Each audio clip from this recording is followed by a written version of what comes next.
નમસ્કાર વિદ્યાર્થી મિત્રો, આજે આપણે active passive voice part 3 simple modal auxiliaries વિશે ચર્ચા કરીએ છીએ.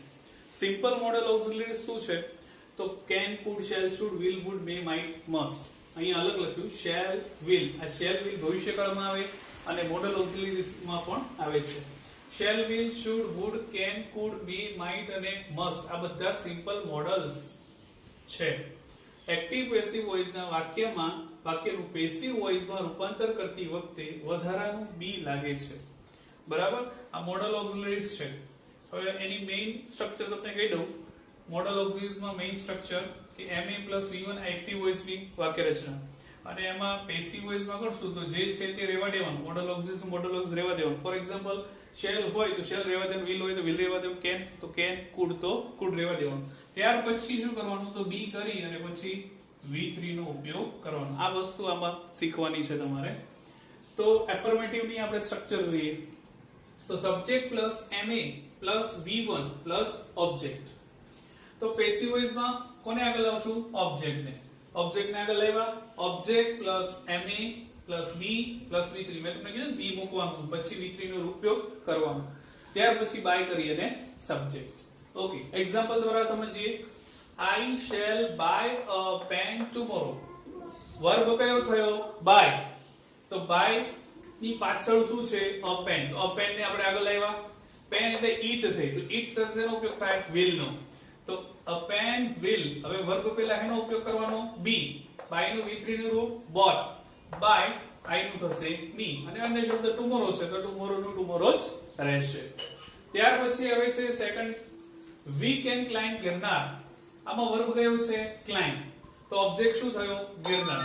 તો ગિરનાર ને આગળ લાવીએ તો Girnar can be climb no v3 climbed by we નું શું થાય? us. બરાબર છે. આમાં એટલી જ વસ્તુ મેં તમને કીધી, એ વસ્તુ ધ્યાન રાખવાની કે ma + v1 હોય તો ma + b + v3. આમાં જોઈ લો shall + v1 તો will + b + v3. એવી રીતે can + v1 તો can + b + v3. એટલે ટૂંકમાં વર્બ પહેલા શું મૂકવાનું? બી કરી અને v3 નો ઉપયોગ કરવાનો છે. નેક્સ્ટ આવે છે નેગેટિવ સેન્ટેન્સીસ. તો નેગેટિવ સેન્ટેન્સમાં નોટ મુકાશે. જો સબ્જેક્ટ, મોડલ ઓક્સિલરીઝ, નોટ, v1 અને ઓબ્જેક્ટ. ઓકે, તો આગળ શું લાવશું આપણે? ઓબ્જેક્ટ. ઓબ્જેક્ટ પછી મોડલ ઓક્સિલરીઝ, નોટ, બી કરીને પછી v3 નો ઉપયોગ, પાઈ કરીને સબ્જેક્ટ. જેમ આપણે દરેક ટેન્સમાં કરીએ છીએ એ રીતે. એક્ઝામ્પલ જોઈએ. પૂજા કેન નોટ પ્રિપેર ટી. કોને આગળ લાવવાનામાં? ટી ને. તો ટી કેન નોટ વર્બ પહેલા શું મૂકવાના? બી. પ્રિપેર નો v3 પ્રિપેર્ડ બાય પૂજા નું પૂજા. બાય શી કરવાનું નથી. જે નામ હોય તે જ રહેવા દેવાનું છે. Okay, next one. Piyush must not throw stones. કોને આગળ લાવવાના આપણે? સ્ટોન્સ ને. તો સ્ટોન્સ ને આગળ લાવ્યા પછી મસ્ટ નું મસ્ટ રહેવા દેવાનું, જેમ કીધું હતું તે રીતે. નોટ નું નોટ. વર્બ પહેલા શેનો ઉપયોગ કરવાનો? બી. અને પછી થ્રો નું v3 નું રૂપ thrown બાય પિયુષ. થ્રો નું v1 થ્રો, થ્રુ અને thrown. એટલે અહીંયા થ્રો નું v3 નું રૂપ થયું thrown. મિત્રો જોઈએ આપણે ઇન્ટ્રોગેટિવ સેન્ટેન્સીસ મોડલ ઓક્સિલરીઝ ના. ઓકે, તો એમાં શું આવશે? પહેલા મોડલ ઓક્સિલરીઝ, પછી સબ્જેક્ટ, v1, ઓબ્જેક્ટ. ઓકે, તો આમાં શું રાખવાનું? તો મોડલ ઓક્સિલરીઝ આગળ જેમ છે તેમ જ રહેવા દો. કેન હોય તો કેન, ને શુડ હોય તો શુડ, વુડ હોય તો વુડ. ત્યાર પછી સબ્જેક્ટ ની નીચે ઓબ્જેક્ટ, એટલે પાછળથી ઓબ્જેક્ટ ને આગળ લેવાનો. ત્યાર પછી વર્બ પહેલા શેનો ઉપયોગ? બી.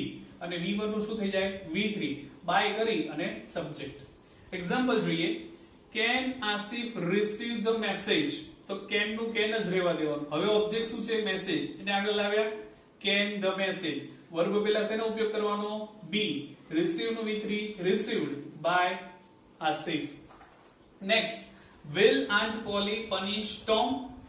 તો will નું will, કારણ કે Tom ને આપણે આગળ લાવીએ ને, Tom એટલે he, તો he સાથે will નો ઉપયોગ જ થાય છે.